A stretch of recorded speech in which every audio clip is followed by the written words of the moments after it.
Very much for invitation. Definitely our experience is not so important as my colleagues, but we started practically our experience with the endobronchial valve in 2008, and this was in the case that I was invited to do something about the patient on ITU with a persistent air leak. And as you may imagine, the patient was long-term ventilated for a month. He had a destructive lung disease due to viral infection, and I was not very keen to do anything, not really excited. Only when we had a long discussion with the intensivist, he mentioned, when I put a bronchial blocker in the lower lobe, the air leak stopped. This was the moment I started to be interested.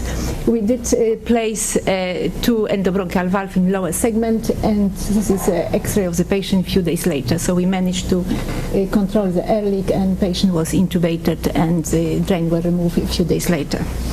Subsequently, we started our collaboration with pulmonics. We organized a business plan. We organized a motivated team, including the chest physician. It's not always easy to change the attitude to role of surgeon in COPD. We designed all our protocol. The main issue, however, was funding. We have a different system of funding in Wales. It's not we not pay by results. We need to be our finance need to be included in the contract. So it was a long discussion with National Welsh Assembly to get financial support, and finally we started our endobronchial volume reduction program in 2010. Our investigation are similar to presented in the previous presentation, the same standard inclusion criteria. We're looking for the completeness on the fissure for a CT scan, and from the introduction of charter system, we're using a charter system to assess the collateral ventilation. From February 2010, we did 18 cases, including 3 female. A number of cases are limited because we're still struggling for adequate financial support. We need to do individual case-based requests to get the finance. If you're looking on our population, population had relatively abnormal lung function. The residual volume is mostly underestimated because we have a problem to access the plethysmography system, so it's mostly evaluated by helium dilution, which underestimated the residual volume. Quite abnormal performance status, and scoring quite high on St. George questionnaire. 1/3 of population was on home oxygen. We do our procedure as awake sedation. We use flexi bronchoscopy, and from introduction of Chartis system, we use a Chartis system to assess a collateral ventilation, and we're using a Zephyr valve. This is, how does it go? This is a case.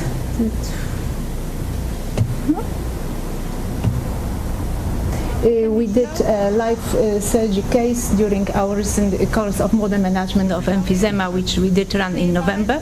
We're planning another one end of the year, so if anyone is interested, please be in touch with us. We starting a procedure with the introduction of Chartis catheter. It needs to be placed, and if you inflate the catheter, you can see that you can even see through this catheter.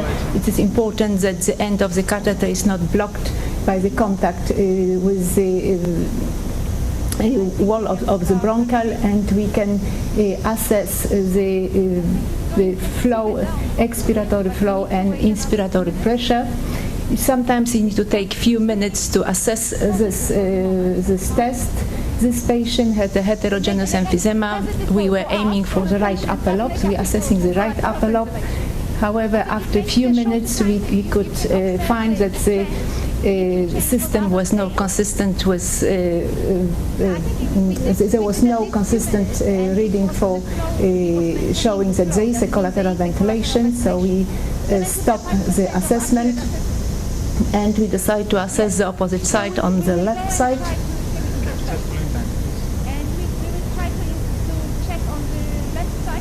We will deflate the catheter, and we will move to the left side of the left upper lobe, and we can repeat the same assessment.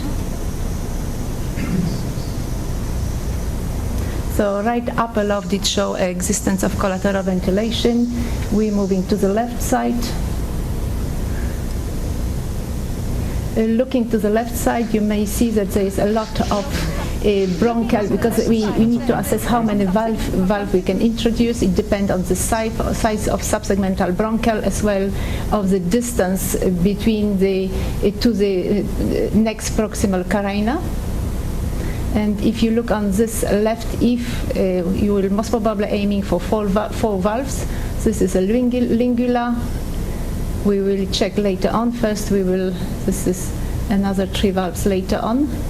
So first we introduce and we check again for collateral ventilation. Again, the balloon is inflated. We can see through to assess there is no obstruction with the reading catheter inside, and we start the reading. After a few minutes time, we can observe that there is a progressive decrease in flow and a progressive increase in resistance. Doesn't mean it's showing that there is no collateral ventilation, so hopefully we can successfully achieve the collapse of this left upper lobe. We may see the trend, so we may summary in time, and we see that the reading are showing no collateral ventilation.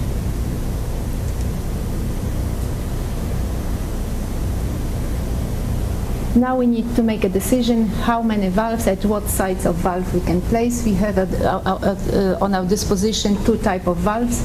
One is 4.5 millimeter and 5.45 millimeter. We can assess and measure the size of the valve we would like to use. You can see here, you most probably will use 2 small valve on the left and 1 big on the right. But we will introduce a catheter and measure the size we want.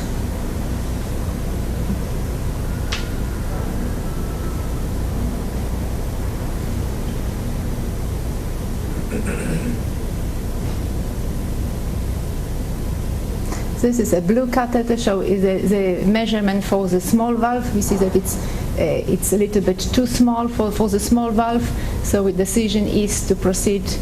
We need to have a catheter, slightly bigger valve. Bigger valve will be a green catheter, so decision is to put a lingula, large valve here, and subsequently 2 small valve in this small segmental bronchus. The loading of the valve is relatively easy. Valve comes as a non-constricted, and we displace from the container the valve is coming to the deploying catheter. It's relatively simple. You just need to remember the sequences of the procedure. The valve is loaded in the deploying catheter. We're deploying the catheter, pushing just this blue bottle, and the valve is pushed out. If you're using for the larger valve, the green valve, it's sometimes quite a big resistance, so you need to be careful, because it's nice to be able to deploy the valve slowly, so you can still correct the position before you completely deploy. This is a valve deploy in the lingula. And we have another 3 valves deployed in the apical segment. And you can see the valve are venting.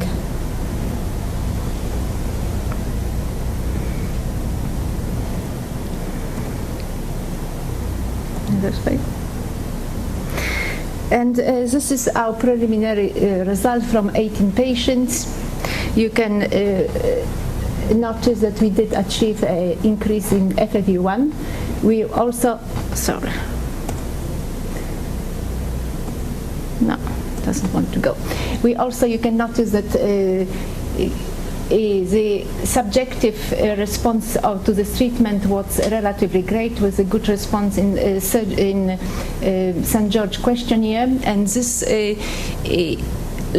give us some idea how we can really assess the subjective response to get the objective number. And this was why we think, what about doing cardiopulmonary exercise test? It's a dynamic test to catch up this subjective improvement of the patient. We know that CPEX can give us a lot of different information. For the purpose of the study, we did look in the amount of work, maximal oxygen uptake, anaerobic threshold, oxygen pulse, ventilation, and ventilatory equivalent for CO2.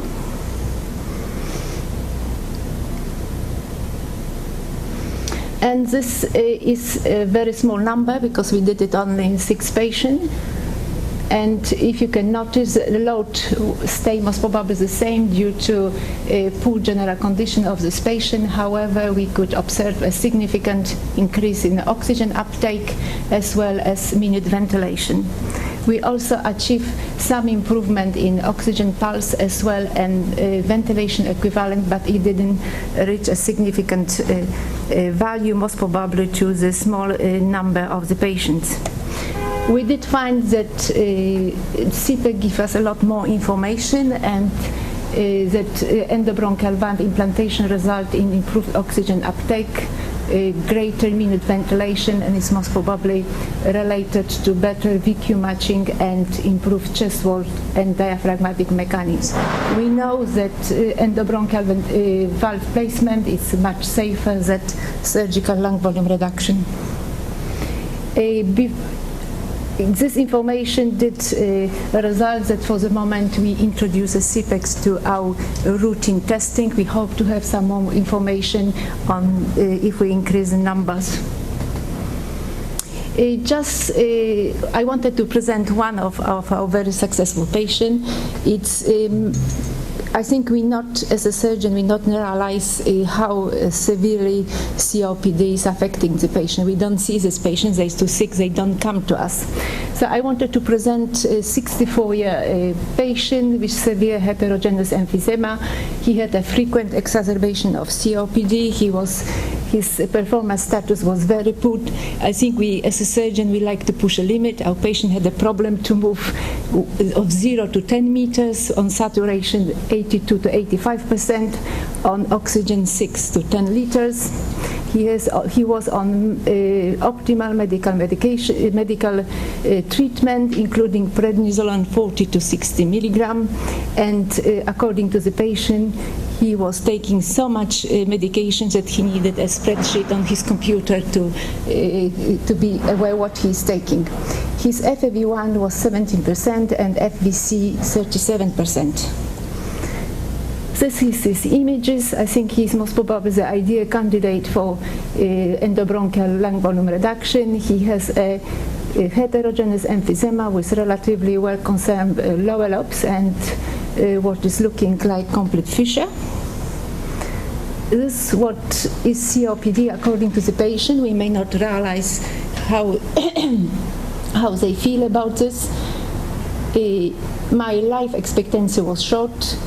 It was my condition was described as small and reducing. Condition is like death by chair. Just to stand up from the chair was a huge effort. Walking more than a few yards was impossible. COPD make us homebound, isolate us, and leave us lonely. Even talking for any length of time was impossible. I was gasping and having close to the panic once a week. I was turned down for operation as I was nowhere near fit enough. We proceed with a flexibronchoscopy and charted system. We did place 3 valves to right upper lobe. This is his chest X-ray before surgery, done in recovery. We're very pleased with the results. We did achieve a collapse. The team was very enthusiastic. The problem started the following day when the patient became more short of breath. We did a chest X-ray. His lobe was collapsed, so he developed a pneumothorax. We put a drain. We were struggling to control his air leak. For practically 3 weeks, we only managed to seal it with 3 times doxycycline fluorouracil when we managed to go down on his steroid treatment. This is his X-ray on discharge, and a few months later, on recent examination, patient is generally feeling better. He can walk 400 to 500 meters. His saturation has improved to 90 to 96%. He's down on steroids. And looking on his lung function, we are very excited. We achieved practically 90% improvement in FEV1. According to the patient, he is capable of doing a 5-6 minutes walk at a steady pace. He's had a cataract operation done, which was not a question before. He's weaning himself gradually from oxygen. He's practically out of any medication. He's just using a pocket inhaler only when required. We think he's saving money for NHS. Recently, he completed a trip to San Francisco on the wedding of her sister. Even to consider before it was not possible to complete it, it's wonderful. He is able to shopping, visit places of interest, do some cooking. Life is getting better for me. EVBR give of time, was it worth it? Absolutely. Would I go through it again with all the complications? Definitely. Thank you very much.